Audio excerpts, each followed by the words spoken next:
नमस्ते। आप सभी से अनुरोध है कि कृपया हमारे चैनल को सब्सक्राइब अवश्य करें। साथ में आपसे ये भी अनुरोध है कि वीडियो को शेयर करें, लाइक करें। वक्फ वाला मामला जो है वो आगे बढ़ता जा रहा है और इसी के साथ साथ आप देखेंगे कि भाईजान लोगों के जो आलिम उलमा है उनकी पेशानी पर बल भी थोड़े से और अधिक बढ़ते जा रहे हैं। हुआ यूँ है कि पहले ये लग रहा था, कई लोगों को लग रहा था कि साहब इसको जो है वो जेपीसी में भेज दिया सरकार ने, लगता है सरकार ने पीछे कदम खींच लिए, लेकिन ऐसा था नहीं। सरकार को थोड़ा सा टाइम चाहिए था, क्योंकि जिस समय वे लाए थे वक्फ बिल उस समय मानसून सत्र चल रहा था, उस समय तक राज्यसभा के चुनाव नहीं हुए थे, राज्यसभा में उनके पास पूरा बहुमत नहीं था। तो उन्होंने उसको टेम्परेरीली ये जेपीसी करके कहा कि भाई 3 महीने में सारा हमारे पास बहुमत आ जाएगा।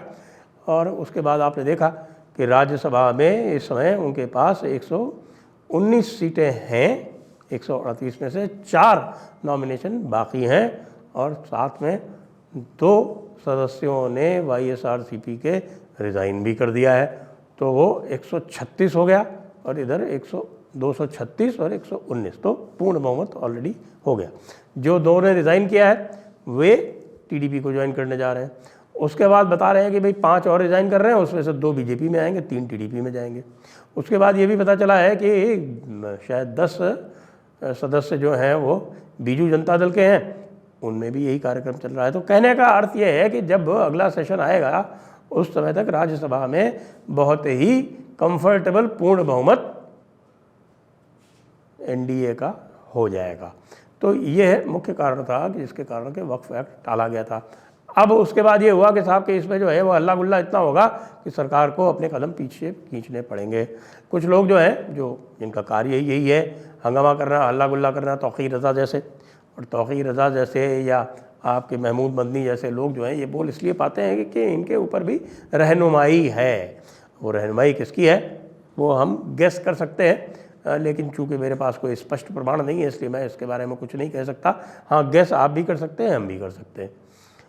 तो उस रहनुमाई के कारण इनको कुछ नहीं होता। उस उत्तर प्रदेश में जहाँ पर यदि बिना रहनुमाई वाले मुल्ला मौलाना कुछ भी कहते हैं तो उनकी एक तरह से ज़ुबान खींच ली जाती है, वहाँ पर ये लोग कहते रहते हैं लेकिन अधिक कुछ नहीं होता। यद्यपि एक बार जो है तौक़ीर रज़ा को भी पकड़ लिया गया था और उसके बाद से तौक़ीर रज़ा जो है वो बहुत सावधान रहते हैं, लेकिन फिर भी चूँकि रहनुमाई है इसलिए बोल जाते हैं।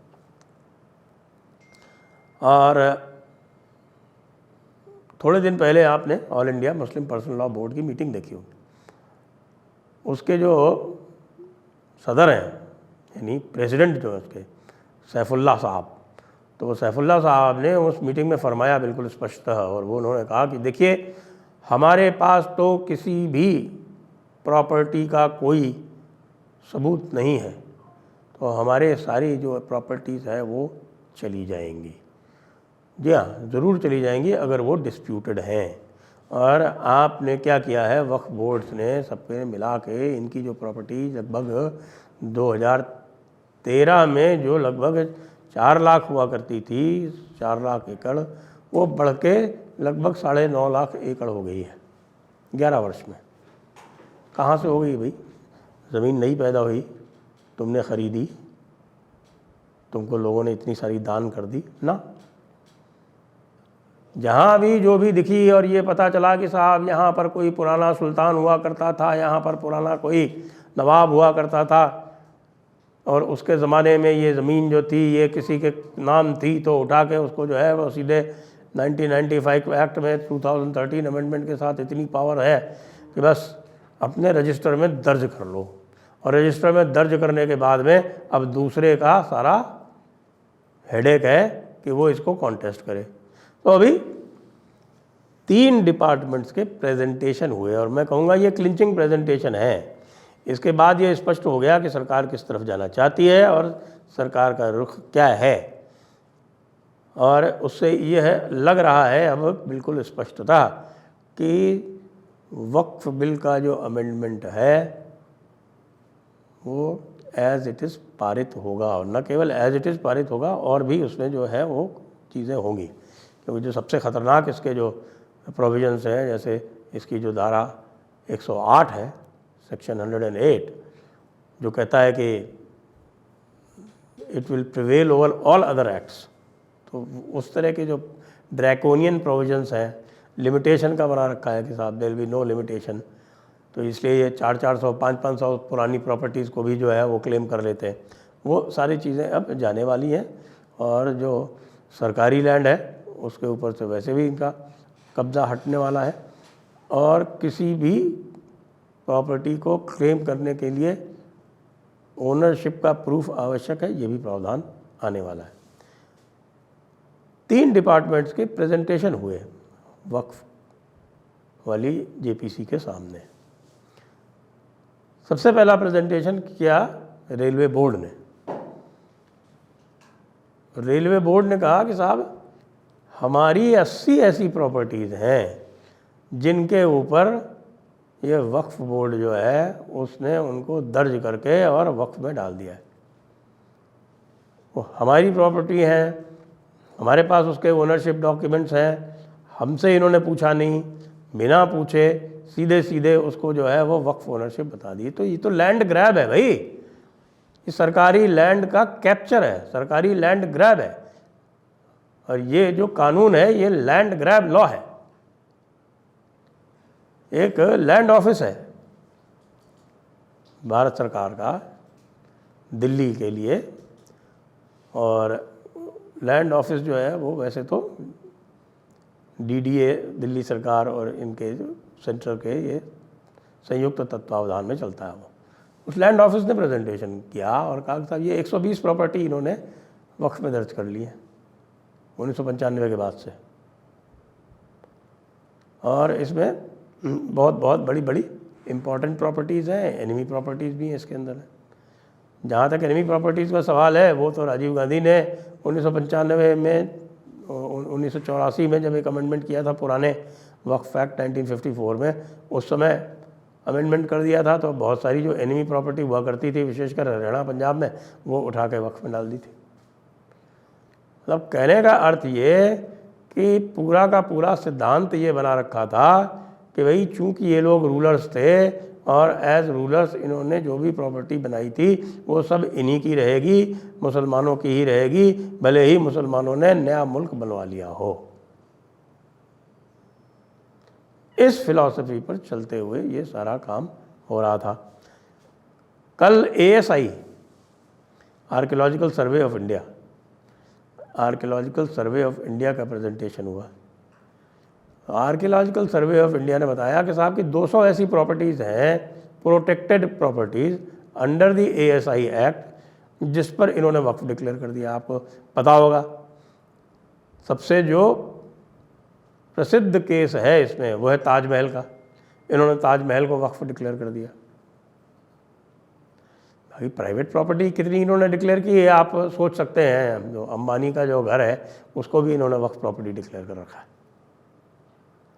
अंबानी से तो खैर क्या पार पाएंगे। तो सरकारी ज़मीनों पर कब्ज़ा करके और सरकारी ज़मीनों के कब्ज़े का फ़ायदा उठा के जो ये काम करते हैं वो गजब है।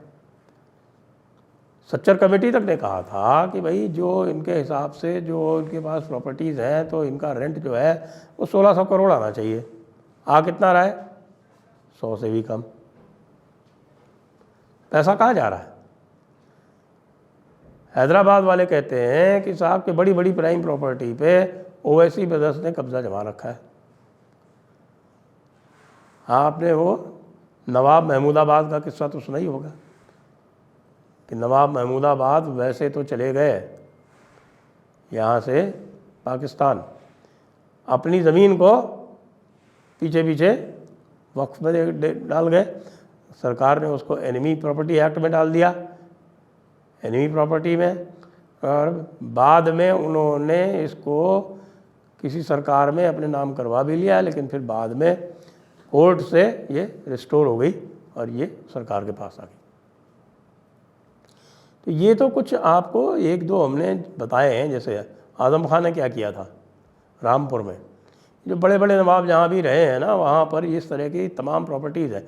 इन तमाम प्रॉपर्टीज़ को खुर्द-बुर्द करने का ये वक्फ के माध्यम से बहुत अच्छा काम हो गया। वक्फ बड़ा हैंडी आया ये सब उल्टे पुल्टे काम करने के लिए।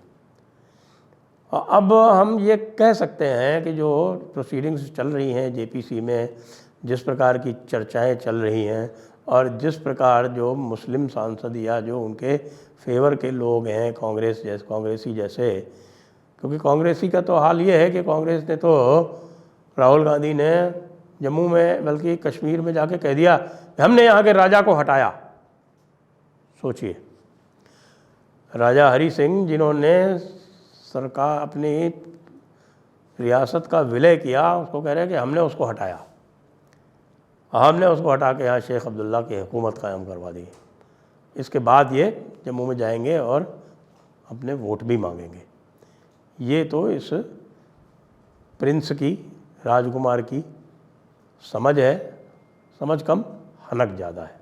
तो इसलिए आज इस प्रोसीडिंग्स के बारे में बात करके मैं यही बताना चाहता हूँ कि ये मान लीजिए कि ये वक्फ एक्ट तो अब निश्चित रूप से पास होगा, जिस प्रकार की एविडेंस आई है और जिस प्रकार सामने वाले हल्ला करने के अलावा किसी प्रकार की एविडेंस नहीं दे पा रहे हैं, तो ये वक्फ एक्ट अमेंडमेंट को रोक नहीं पाएंगे। जय हिंद, जय भारत, वंदे मातरम।